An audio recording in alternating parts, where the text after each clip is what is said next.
Electric में मेरे पास पुरानी साइकिल थी, बस एक्टिवा चलाने का शौक था, इतना बाइक चलाने का शौक था, अफोर्ड नहीं कर पा रहे थे, तो इसलिए मैंने अपनी खुद की एक इलेक्ट्रिक बाइक बनाई।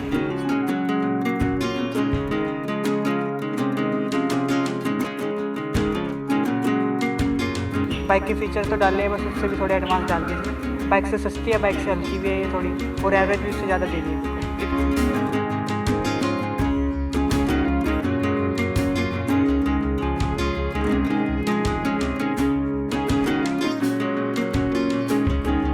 डिज़ाइनिंग का क्या है, इसे इंजन फिट करना था, इंजन के अकॉर्डिंग मतलब फ्रेम बना कि इंजन कहाँ पे सेट होएगा, अलाइनमेंट कहाँ पे होगी, उसके बाद इंजन सेट लगा के बस सीधा वेल्डिंग किया, मतलब कोई अलाइनमेंट नहीं।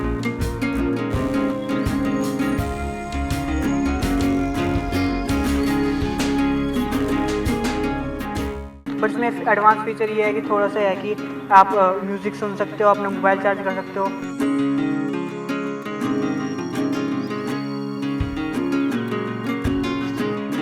देखो कि यहाँ पे छोटी सी डिस्प्ले भी है, अब ये रेडियो बताएगी कि कौन सा चैनल चल रहा है, आप रेडियो भी इसमें सुन सकते हो। अगर आपको रेडियो नहीं सुनना है तो आप स्पीकर ऑन करके ये वाला बटन पुश करके आप ब्लूटूथ मोबाइल कनेक्ट करके अपने फ़ोन से गाने बजा सकते हो।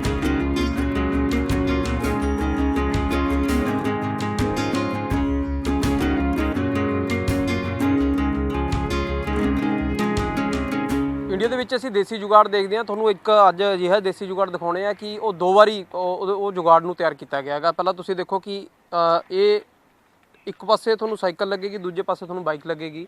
ਸ਼ੁਰੂਆਤ ਅਸਲੀ ਸਾਈਕਲ ਤੋਂ ਹੋਈ ਸੀ, ਪਹਿਲਾਂ ਸਾਈਕਲ ਦੇ ਤੌਰ 'ਤੇ ਇਹ ਵਰਤੀ ਗਈ, ਉਸ ਤੋਂ ਬਾਅਦ ਇਲੈਕਟ੍ਰਿਕ ਤੌਰ 'ਤੇ, ਤੇ ਹੁਣ ਇਹ ਤੁਸੀਂ ਦੇਖੋ ਕਿ ਇਹ ਦੇਸੀ ਜੁਗਾੜ ਹੁਣ ਸੜਕ 'ਤੇ ਇੱਕ ਬਾਈਕ ਦੀ ਤਰ੍ਹਾਂ ਹੈ ਦੌੜਦਾ। ਗੌਰਵ ਸਾਡੇ ਨਾਲ ਨੇ, 10ਵੀਂ ਕਲਾਸ ਦਾ ਮੁੰਡਾ ਇਹ, ਜੇ ਕਹੀਏ ਕਿ ਐਡੀ ਛੋਟੀ ਉਮਰ ਦੇ ਵਿੱਚ ਇਹਨੇ ਦੋ ਚੀਜ਼ਾਂ ਮੋਡੀਫਾਈ ਕਰਤੀਆਂ। ਕਹੀਏ ਗੌਰਵ ਕਿ ਇਹ ਇੱਕ ਸਾਈਕਲ ਨੂੰ ਤੁਹਾਨੇ ਦੋ ਜਗ੍ਹਾ 'ਤੇ ਤਿੰਨ ਜਗ੍ਹਾ 'ਤੇ ਇਸਤੇਮਾਲ ਕਰ ਲਿਆ। ਪਹਿਲਾਂ ਅਸਲੀ ਇਲੈਕਟ੍ਰਿਕ ਬਾਈਕ ਜਦੋਂ ਬਣਾਈ ਉਦੋਂ ਕੀ ਸੁਪਨਾ ਸੀਗਾ, ਕੀ ਲੱਗਦਾ ਸੀ ਵੀ ਕਿਉਂ ਇਲੈਕਟ੍ਰਿਕ ਬਾਈਕ ਬਣਾਉਣਾ ਚਾਹੁੰਦੇ ਸੀ, ਜਾਂ ਇੱਕ ਵੈਸੇ ਅੱਛਾ ਲੱਗਦਾ ਸੀਗਾ कि ਇਹਨੂੰ मैं मॉडिफाई करना, तोड़ फोड़ ला? नहीं सर, एक्चुअली पहले इलेक्ट्रिक मोपेड वगैरह चलते थे, हमारे इलेक्ट्रिक एक्टिवा यूज़ चल रहे थे, तो उनकी भी कीमत कम से कम 30-35 हज़ार तक की आती थी। उनमें इतने फीचर भी नहीं होते थे, मतलब स्पीड भी इतनी दे नहीं रहे थे। बट फिर भी मेरे को लगा कि एक चीपेस्ट बाइक बननी चाहिए।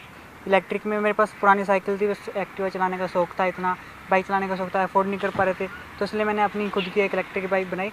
देन इलेक्ट्रिक से मन भर गया, तो फिर मैंने 3 साल बाद ये ਇੱਕ ਚੀਜ਼ ਹੋਰ ਦੱਸੋ ਗੌਰਵ ਕਿ ਅਸੀਂ ਇਲੈਕਟ੍ਰਿਕ ਜਿਹੜੀਆਂ ਬਾਈਕ ਦੇਖਦੇ ਆਂਗੇ ਕਿ ਉਹ ਆਉਂਦੀਆਂ ਕਾਫੀ ਜ਼ਿਆਦਾ ਮਹਿੰਗੀਆਂ ਨੇ, ਹਜੇ ਵੀ ਕਾਫੀ ਮਹਿੰਗੀਆਂ ਨੇ ਹਰ ਇੱਕ ਲੈਂਸ ਦਾ। ਜਿਹੜੀ ਤੁਹਾਨੂੰ ਇਲੈਕਟ੍ਰਿਕ ਬਾਈਕ ਇਸ ਆਮ ਸਾਈਕਲ ਤੋਂ ਬਣਾਈ ਸੀ ਉਹ ਕਿੰਨੇ ਦੀ ਬਣੀ ਸੀਗੀ? वो मेरी 8-9 हज़ार रुपये में बन गई थी कंप्लीट। उसके अंदर उससे भी ज़्यादा फीचर्स थे मतलब। ਤੇ ਬੈਕਅਪ ਕਿੰਨਾ ਕੁ ਸੀ ਫਿਰ ਉਹਦਾ, ਕਿਉਂਕਿ ਆਮ ਤੌਰ ਤੇ ਅਸੀਂ ਦੇਖਦੇ ਹਾਂ ਉਹ 30-35 ਹਜ਼ਾਰ ਤੋਂ ਮੇਰੇ ਖਿਆਲ 'ਚ ਘੱਟ, 40 ਹਜ਼ਾਰ ਤੋਂ ਘੱਟ ਕੋਈ ਹੈ नहीं। हाँ जी, उसकी एवरेज से मेरे को 15 मिल रही थी, क्योंकि मैंने छोटी बैटरी उसमें यूज़ की थी। अगर आप बैटरी बैकअप बढ़ाना चाहते हो तो उसमें वही खर्चा आ जाएगा, मतलब 25,000-20,000 की उसकी एवरेज मेरे को मिल जाएगी 40-50 तक की।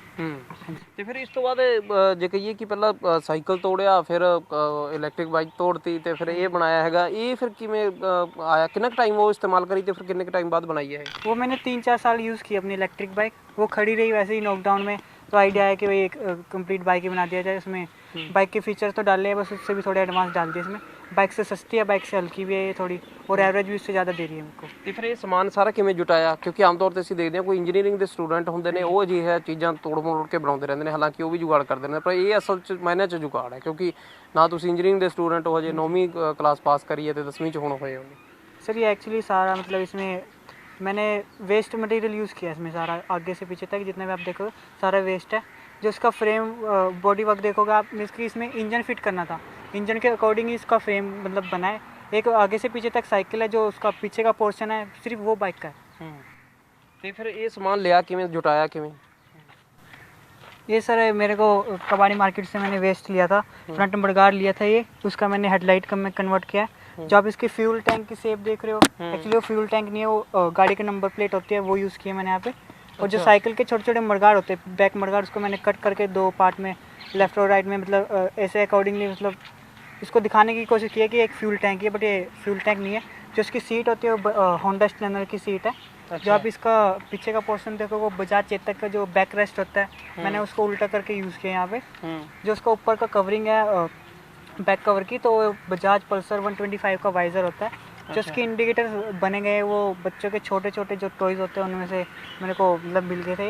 और जो उसके दोनों आगे पीछे के मुड़गाड़ की बात की तो वो फैट बाइक के मुड़गाड़ जो मोटे टायर वाली साइकिल आती है अच्छा। उसके जो उसका एलॉय है वो बजाज मतलब पल्सर का ही एक एलॉय है। उसका टायर भी सर 17 इंच का है, वो भी इसका ही ये फिर टायर टूर भी तुमने पुरानी दिया सारा? हाँ जी सारा मतलब इसमें वेस्ट ही है, मतलब कोई भी नया सामान इसमें अभी तक यूज़ नहीं हुआ। फिर कबाड़ियाँ दे इकट्ठा कराया है सारा? हाँ जी कबाड़ी से इकट्ठा किया। जो उसका मतलब जो आप देखोगे ये पाइपिंग गोल्डन कलर की, ये होंडा स्टैंडर्ड की होती है और होंडा की महिंद्रा सेंचुरो की बाइक की पाइपिंग है। ਤੇ ਇਹ ਜੇ ਦੇਖੀਏ ਸਾਰਾ ਕੁਝ ਜੁਟਾਉਣ ਚ ਕਿੰਨਾ ਕੁ ਸਮਾਂ ਲੱਗ ਗਿਆ ਸਾਰੀਆਂ ਚੀਜ਼ਾਂ 'ਚ? मेरे को 2 दिन लगे सिर्फ इसमें सामान इकट्ठा करने में। ਅੱਛਾ, ਇਹ ਫਿਰ ਸਾਰਾ ਪਹਿਲਾਂ ਡਿਜ਼ਾਈਨ ਕਰਿਆ ਜਾਂ ਸਿੱਧਾ ਬਸ ਸਮਾਨ ਲਿਆ ਕੇ ਪਹਿਲਾਂ ਹੀ ਸੀ ਦਿਮਾਗ 'ਚ ਵੀ ਕਿਵੇਂ, ਕਿਉਂਕਿ ਇੰਨੇ ਘੱਟ ਟਾਈਮ 'ਚ ਚੀਜ਼ ਬਣਾ ਦੇਣੀ? डिज़ाइन तो सर मैं पहले से करता ही डिज़ाइनिंग। अच्छा। डिज़ाइनिंग का क्या है, इसे इंजन फिट करना था, इंजन के अकॉर्डिंग है मतलब फ्रेम बना कि इंजन कहाँ पे सेट होएगा, अलाइनमेंट कहाँ पे होगी। उसके बाद इंजन सेट लगा के बस सीधा वेल्डिंग किया, मतलब कोई अलाइनमेंट नहीं, मेजरमेंट कुछ नहीं लिया, बस सिर्फ इंजन इसमें फिट किया तो इसके अकॉर्डिंग फ्रेम बन गया। ਤੇ ਇੱਕ ਚੀਜ਼ ਹੋਰ ਦੱਸੋ, ਹੁਣ ਇਹ 'ਚ ਫੀਚਰ ਸਮਝਾ ਦਿਓ ਕੀ ਕੁਛ ਹੈਗੇ ਨੇ, ਕਿਉਂਕਿ ਆਮ ਤੌਰ ਤੇ ਅਸੀਂ ਬਾਈਕਾਂ 'ਚ ਦੇਖਦੇ ਹਾਂ ਵੀ ਕਿ ਹੁਣ ਦੇਖਣ ਨੂੰ ਕੋਈ ਘਾਟ ਇਸ 'ਚ ਵੈਸੇ ਲੱਗੇ ਨਹੀਂ, ਕਿ ਸਲੈਂਸਰ ਵੀ ਹੈਗਾ, ਜੇ ਕਹੀਏ ਕਿ ਹਾਰਨ ਵੀ ਹੈਗੇ ਨੇ, ਤੁਹਾਨੂੰ ਸਪੀਡੋਮੀਟਰ ਵੀ ਲਾਇਆ, ਤੇ ਹੋਰ ਐਕਸਟਰਾ ਕੀ ਕੁਛ ਲਾਇਆ ਹੈਗਾ ਤੁਹਾਨੂੰ ਕਿ ਹਰ ਇੱਕ ਚੀਜ਼ ਜਿਹੜੀ ਜੇ ਆਪਾਂ ਸੁੱਖ ਸੁਵਿਧਾ ਭਾਲੀਏ ਵਧੀਆ ਮਹਿੰਗੀ ਬਾਈਕ 'ਚ? सर इसमें जैसे आप फीचर देखोगे कि नॉर्मल बाइक में जो सारे होते हैं, इंडिकेटर हो गया, brake light, headlight, normal bike में आ रहे हैं 60-70 हज़ार रुपये की बाइक में भी आ रहे हैं। बट इसमें एडवांस फीचर ये है कि थोड़ा सा है कि आप म्यूज़िक सुन सकते हो, अपना मोबाइल चार्ज कर सकते हो। और इसमें फीचर अभी करना है कि जैसे साइड स्टैंड लगा हुआ है कि बाइक स्टार्ट ना हो, एक कम से कम 1.5 लाख की बाइक में आता है फीचर कि स्टैंड नीचे हो तो आपकी इग्निशन बंद रहे, जैसे स्टैंड आप ऊपर कर लोगे तो इग्निशन ऑटोमेटिक ऑन हो जाएगा। हाँ, वो हजे शुरू करना हो गया है? हाँ जी अभी करने है बस, क्योंकि कल ही स्टैंड का वर्क हुआ है कि इसमें पहले साइकिल का स्टैंड मैंने यूज़ कराया था, उससे स्टेबल नहीं थी, हिलती थी, तो मैंने कल ही एक्टिवा का स्टैंड लगाया, तो वो काम भी करना है इसमें। ਤੇ ਇਹ ਫਿਰ ਲਾਈਟਾਂ ਵਗੈरह ਨੇ ਜਿਹੜੀਆਂ ਇਹ ਵੀ ਸਾਰਾ ਪੁਰਾਣਾ यूज़ ਕੀਤੀਆਂ ਨੇ? हाँ जी ये बजाज का ही है, जैसे अंदर का पोर्शन देखोगे आप बजाज लिखा हुआ है यहाँ पे, ये चेतक का ही है अंदर का पोर्शन। जो ये आगे की इसकी कवरिंग है ये स्प्लेंडर प्रो की है। आप जैसे की ऑन करोगे तो इसके अंदर लाइटिंग आ जाएगी और आपकी हेडलाइट भी ऑन हो जाएगी। यहाँ पे डॉटेड दिखोगे तो यहाँ पे दिखाएगा कि इसके अंदर बैटरी है वो कितनी चार्ज है। अच्छा, ये बैटरी लेवल भी दसदा है? हाँ जी बैटरी लेवल देखते हैं। अगर आप देखोगे यहाँ पे छोटी सी डिस्प्ले भी है, अब ये रेडियो बताएगी कि कौन सा चैनल चल रहा है, आप रेडियो भी इसमें सुन सकते हो। अगर आपको रेडियो नहीं सुनना है तो आप स्पीकर ऑन करके ये वाला बटन पुश करके आप इसमें ब्लूटूथ मोबाइल कनेक्ट करके अपने फ़ोन से गाने बजा सकते हो। यानी कि कहने का मतलब कि आम बाइकों के नालों फीचर ज़्यादा ही ने, घट कोई नहीं है? हाँ जी हाँ जी, और भी अभी करने हैं एडवांस फीचर, तो मतलब टाइम टू टाइम इसमें आते रहेंगे फीचर। ज़्यादा समान फिर जे कहिए कि एक तरह का बजाज ਨੂੰ ਤੁਸੀਂ ਲੁੱਕ ਬਜਾਜ ਦੀ ਲੁੱਕ ਦਿੱਤੀ ਹੈ ਇਹਨੂੰ, ਜ਼ਿਆਦਾ ਸਮਾਨ ਉਹਨਾਂ ਦਾ यूज़ ਕਰਿਆ, यानी कि ਤੁਹਾਡੇ ਕੰਮ 'ਚ ਆਇਆ ਜਿਹੜਾ? नहीं एक्चुअली वो तो प्राइसिंग के हिसाब से, जैसे हम सस्ता कोई पड़ेगा। हाँ सस्ता पड़ेगी क्या, क्योंकि बजाज ये मेरा कोई मतलब मकसद नहीं था कि बजाज को ही ज़्यादा मतलब आगे करो, ये किया कि सस्ते ਸਮਾਨ में। ਸਸਤਾ ਸੀ ਜਿਹੜਾ ਤੁਹਾਡੇ ਵਾਸਤੇ, ਉਹ ਪਹਿਲੀ ਸੀ ਵੀ ਕਿਸੇ ਦਾ ਵੀ ਸਮਾਨ ਸਸਤਾ ਹੋਵੇ, ਕਿਉਂਕਿ ਸਸਤੇ ਕੌਣ ਜੇ। ਫਿਰ ਕਿੰਨਾ ਪੈਸਾ ਕੁੱਲ ਲੱਗ ਗਿਆ ਇਹਦੇ ਤੇ? इसमें मेरे को 15-16 हज़ार का खर्चा पड़ा। ਅੱਛਾ। हाँ जी ਤੇ ਫਿਰ ਇਹ ਬਾਈਕ ਜੇ ਕਹੀਏ ਕਿ ਤੁਹਾਡੀ ਹੁਣ ਇਹਨੂੰ ਬਾਈਕ ਕਹੀਏ, ਸਾਈਕਲ ਕਹੀਏ, ਕਿ ਇਹ ਜੁਗਾੜ ਨੂੰ ਦੇਖ ਕੇ ਹੁਣ ਜਦੋਂ ਸੜਕ ਤੇ ਜਾਂਦੇ ਹੋਵੋਗੇ ਕਿ ਪੁਲਿਸ ਵਾਲੇ ਨਹੀਂ ਰੋਕਦੇ ਹੈਗੇ ਕਿ ਇਹ ਕੀ ਲਈ ਜਾਂਦੇ ਹੋ? ਕਿਉਂਕਿ ਚਲੋ ਠੀਕ ਹੈ ਵੀ ਤੁਸੀਂ ਇੱਕ ਜੁਗਾੜ ਤਿਆਰ ਕਰ ਲਿਆ, ਬਹੁਤ ਸੋਹਣਾ ਵੀ ਹੈ, ਵਧੀਆ ਵੀ ਹੈ, ਇੱਕ ਤੁਹਾਡੀ ਪਹਿਲ ਵੀ ਹੈ, पर सड़क पे जब जाने हो कोई दिक्कत आती है, परेशानी?